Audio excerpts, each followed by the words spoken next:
Congratulations, you've got a big smile on your face. Just how good does it feel to have secured your first Premier League win since October? Yeah, no, it's massive. Obviously, we've been disappointed with how we are, how we've been, the position that we're in, but it's down to us. I said it after, I think I spoke after the Arsenal game, it's not about feeling sorry for ourselves. We, got ourselves into this position. It's about us as players and a group to showcase our qualities on the pitch and drag us out of the position that we're in. And the last few weeks, yes, we might say we're unlucky, but it's the points.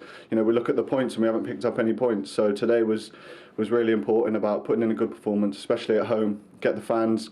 Atmosphere. Did you feel the tension around the ground? No, I think, like I said, in the position that we're in, of course, there's going to be pressure, and today was a massive game.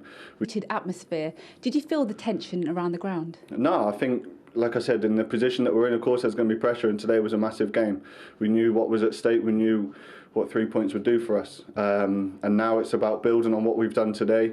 Of course, it's going to be a bit of pressure from everyone. Of course, it is. But like I said, it was down to us to get that first goal, get the fans cheering again, and then the second goal as well. Well, let's talk about that first goal. A little flick on by Kurt Zuma. You finished it off. I mean, what did you feel at that moment? Because the whole stadium erupted.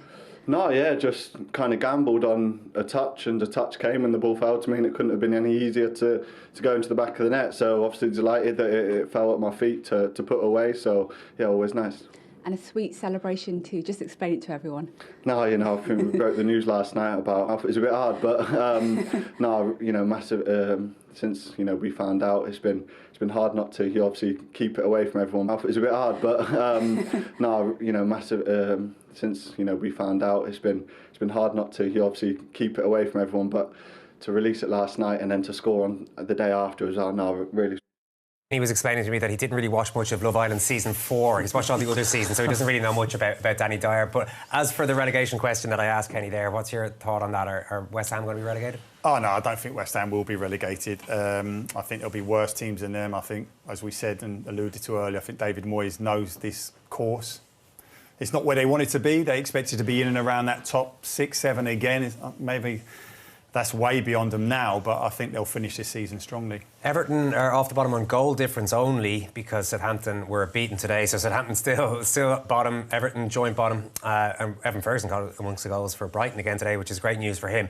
So how do they fix this? You seem, on the one hand, to be saying Lampard shouldn't be sacked, but on the other, they can't do any more than they're doing with the current set of players. So are they just accepting? No, they have to do more. No, I wouldn't say they can't do any better. They can. I've seen them play better in this performance today, and it's not easy. Me and Gary been in this situation and teams struggling this stage of the season. You can't see where the next win's coming from. Fear kind of creeps into the dressing room. That's not easy to deal with. I still think tactically there might be. I still feel as if 4-3-3 is their best, and I think they're only going to do that maybe with a small. You can see the table there. I mean, it's looking pretty grim for Everton. Yeah, but look at the goals. Look at the goals for Everton. It's only 15. They conceded 26. Like, I don't think defensively in terms of the goals conceded it's too much of an issue.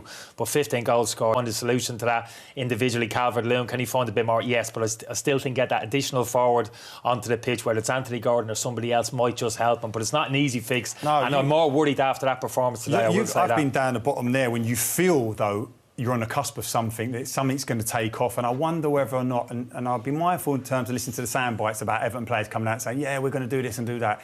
They're the only ones who really know if they're about to. From an outsider looking at them, I just don't see how they're going to get enough points in terms of their away form is dreadful, it has been for a number of seasons now, and I'm just concerned about how toxic the atmosphere is at Goodison Park, and as a result, can they cope with that pressure? Yeah, because they have Arsenal at home next, and you can only imagine what sort of protests are going to be. No pressure there, and in fairness, they'll lose that game most probably, which is no disgrace at the moment. But everything around that game is going to be so hard for the board to take, so hard for everything the club to is take. heightened, and I think when you're down there, it has to be a collective effort in terms of the supporters and the team, the squad, and everything. And they just look so divided. Is there any sort of the supporters? If they're not happy with how it's being run, they don't have to just sit there and clap the board. Oh no, 100%. No, 100%. They've got a right to protest, and it's a difficult one because you look at Mashari in terms of coming in, and he's given £700 million on players alone, regardless of what he spent on this incredible new stadium that's coming. That could quite easily be for a championship team.